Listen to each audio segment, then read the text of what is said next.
Bonjour et merci à l'INHA de cette invitation. Donc je m'appelle Sophie de France et je vis et travaille à Cambridge en Grande-Bretagne.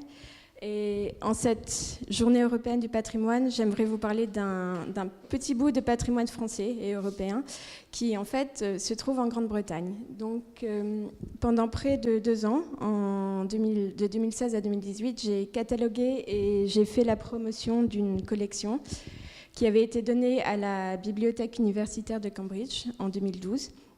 Il s'agit d'une collection de matériel rare et assez méconnu, de livres, de pamphlets, de documents iconographiques assemblés par Charles Chadwick Healy.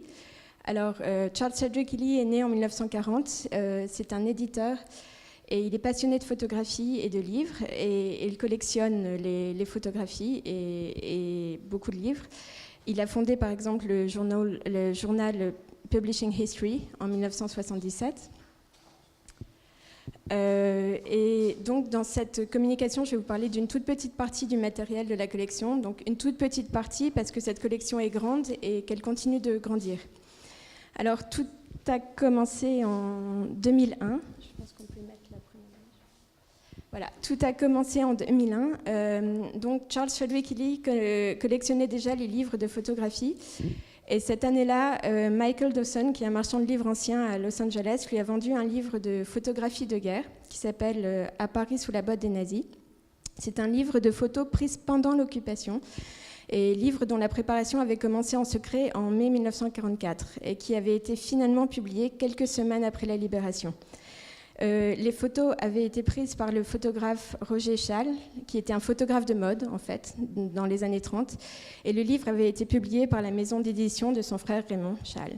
Et ce fut, à l'époque, un véritable best-seller qui a vendu parfois plus de 100 copies par jour dans la même journée. Et il a été réédité 5 fois d'affilée. Et en fait, il marque toujours l'imaginaire visuel de la libération de nos jours parce que cette photo de couverture a inspiré la couverture d'une bande dessinée récente qui s'appelle « Il était une fois en France », dont le tome 2 est paru en 2008, donc il n'y a pas très longtemps, et le dessinateur a repris cette photo pour la couverture de la bande dessinée.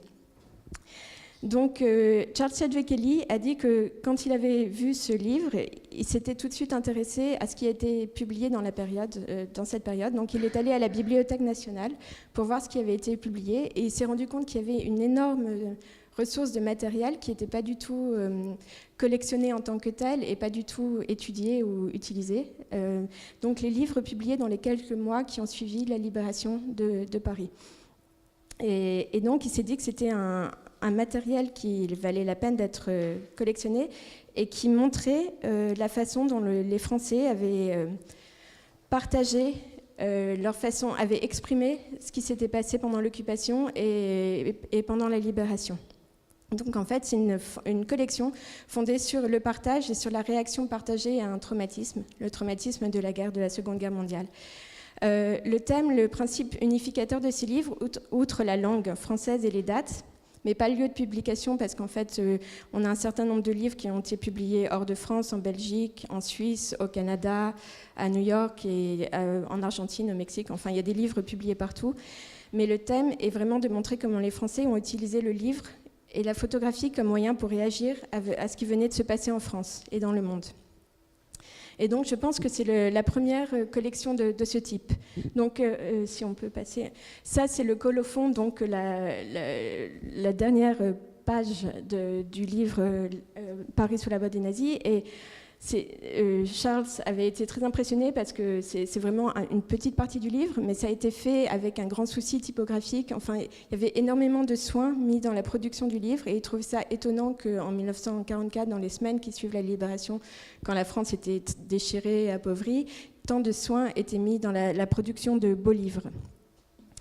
Donc, il y a une grande exposition, on peut changer qui a été organisée à Cambridge en 2014. Et encore une fois, c'était une des premières expositions vraiment sur ce thème. Et donc ça, c'est le catalogue de l'exposition. Si vous écrivez à Cambridge, leur demandez, vous pouvez avoir le catalogue gratuitement. Ils vous l'enverront. Donc, et beaucoup de ce matériel et de photographies ont été mises dans le catalogue. Donc, on peut changer ça. Donc voilà, la collection maintenant, c'est 2000 livres catalogués, 1000 livres encore à cataloguer. Mais elle continue de grandir parce que le collectionneur continue d'acheter des livres et de chercher des livres rares. C'est un matériel jusqu'ici rarement gardé et identifié.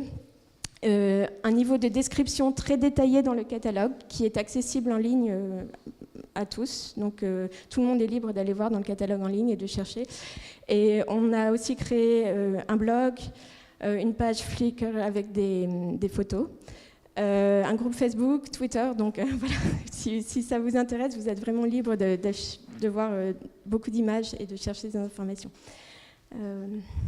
Voilà, donc ça c'est les liens, si vous les voulez, je peux vous les envoyer après.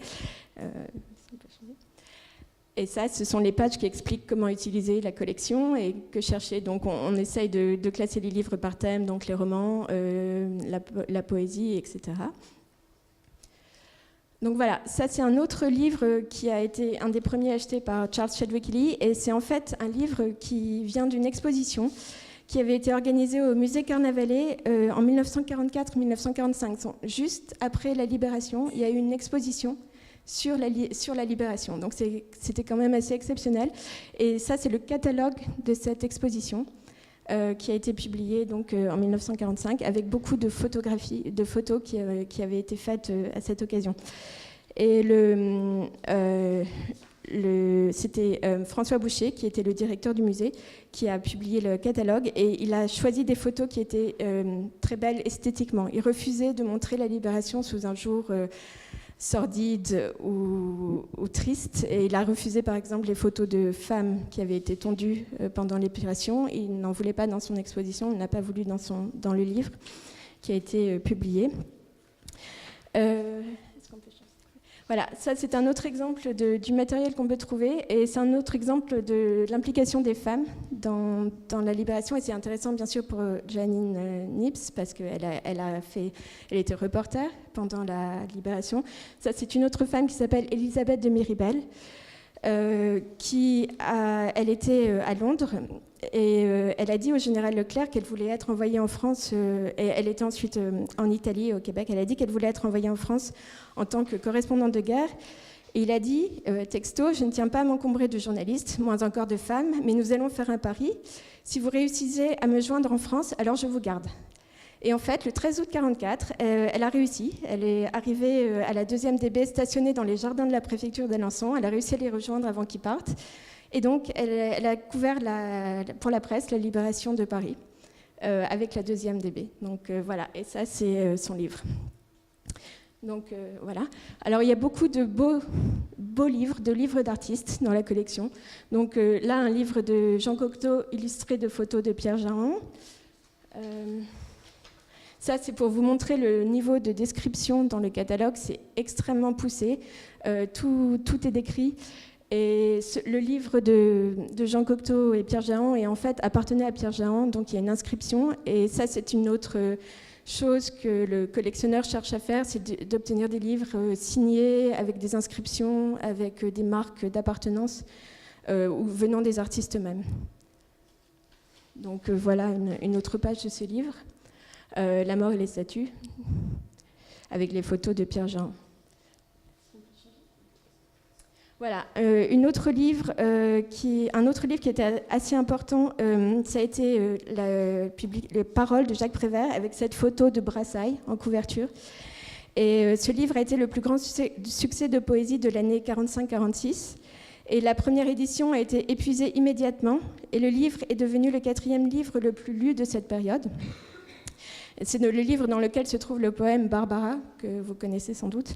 Et donc la photo de couverture, a elle aussi fait partie pendant un certain temps de l'imaginaire commun des Français qui ont dû voir cette couverture du livre partout dans les librairies. Et voilà. Mais cette collection n'a pas que des ouvrages d'artistes ou des ouvrages littéraires, poétiques ou esthétiques. Donc voilà, il y a beaucoup d'ouvrages collectifs de photographes comme celui-là, donc, où il y a plus une vingtaine de photographes qui ont mis leurs photos ensemble, dont plusieurs femmes comme Madame Desroches-Noblecourt. Et on voit que c'est beaucoup moins esthétique, mais c'est vraiment beaucoup plus une volonté de partager la libération.